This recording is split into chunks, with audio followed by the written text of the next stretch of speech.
Donc je me présente, Annette Sergent-Petit. J'ai été ex-athlète de haut niveau donc, pendant une quinzaine d'années. Je vais vous donner quelques conseils qui s'adressent principalement aux débutants, mais évidemment ils peuvent être tout à fait, je dirais, utiles à des coureurs plus confirmés. Donc on va commencer par l'élément qui me semble le plus important et qui est le matériel. C'est important d'avoir un bon équipement pour courir. Le matériel a beaucoup évolué ces dernières années pour plus de confort et également pour plus de protection du coureur. Donc, premier élément, la chaussure. Il existe beaucoup de modèles.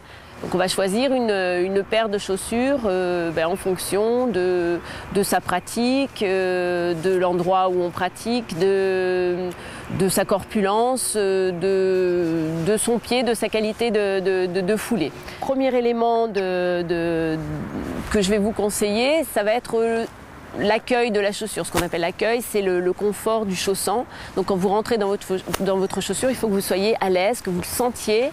Donc première chose par rapport à la largeur, il faut que le pied soit bien maintenu mais pas compressé, pas comprimé. Donc il faut être à l'aise dans la chaussure. Deuxième chose, donc confort par rapport à la longueur de la chaussure, à la taille. Alors on entend dire qu'il faut prendre une taille au-dessus pour plus de liberté, que le pied gonfle à l'effort.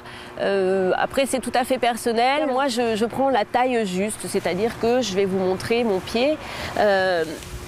L'orteil touche, le gros orteil touche le bout de la chaussure, hein, il est à ce niveau-là, mais il n'est pas écrasé contre la chaussure. Donc il reste une petite marge, mais il est là, il est au bout de la chaussure. Donc on va choisir aussi sa chaussure en fonction de sa foulée. Donc il existe différents types de foulées. La foulée du coureur universel, celle que l'on rencontre majoritairement, qui court dans l'axe, hein, c'est la foulée normale, qui donc attaque du talon un petit peu externe, puis déroulement du pied, pour finir sur l'avant interne du pied. Donc ça c'est la foulée du coureur type universel. Il existe également donc des coureurs qu'on appelle pronateurs parce qu'ils courent avec l'intérieur des pieds. Ils vont donc écraser l'intérieur du pied sur le sol. Et puis supinateurs, ça va être l'inverse. Ils vont courir en attaquant plutôt carrément sur l'extérieur du pied. Donc il existe des modèles principalement donc, pour coureurs universels et pour pronateurs. Sachant que pour la pronation, il va y avoir un renfort au niveau de l'intérieur de la chaussure qui va éviter l'écrasement du pied au sol.